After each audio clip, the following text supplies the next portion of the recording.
The folding kayak is a seaworthy vessel that can be disassembled and stuffed into a duffel bag. This boat-in-a-bag concept was developed in Germany a century ago. It's a good fit for the modern traveler's lifestyle because it can be stowed in a car trunk, checked onto a plane, or stashed in the condo closet. History has shown that when the going gets rough, the folding kayak doesn't fall apart.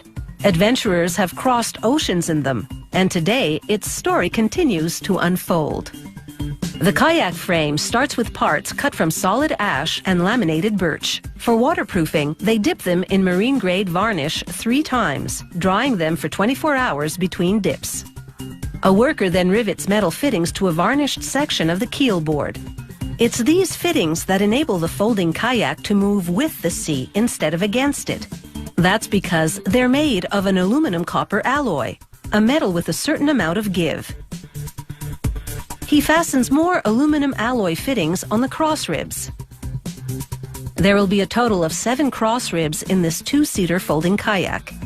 The center 3 will carry most of the load, so they're made of 9 layers of laminated birch.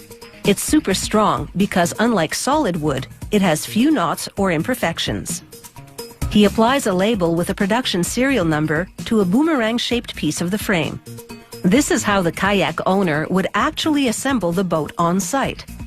He locks 2 sections of the keel board together with the flexible fitting we saw installed earlier.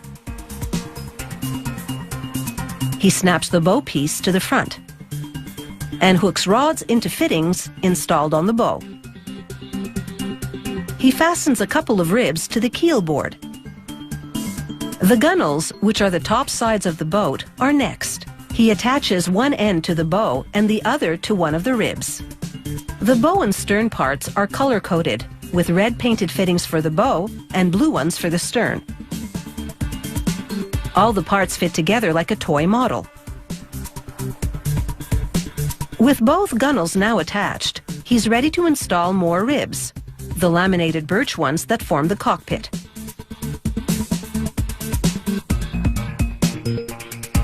He completes the assembly of rods. All these rods will give the kayak directional stability. He unfolds part of the kayak deck assembly, known as the coaming, and arranges it to surround the cockpit. He attaches it to the gunnels using metal clamps and fittings. He slides the 2 seats into place on the keel board, and he attaches the backrests to the gunnels.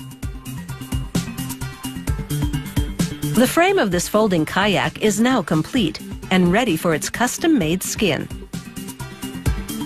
Over in the sewing department, the seamstress traces the patterns for the kayak deck onto cotton hemp material and cuts along the penciled lines.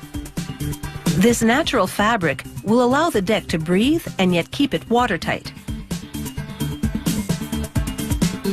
It's now time to piece together all the parts, including 2 long sleeves for inserting inflatable tubes. Deflated, the tubes will create slack, making it easier to fit the frame into the skin. Inflated, they'll make the kayak virtually unsinkable.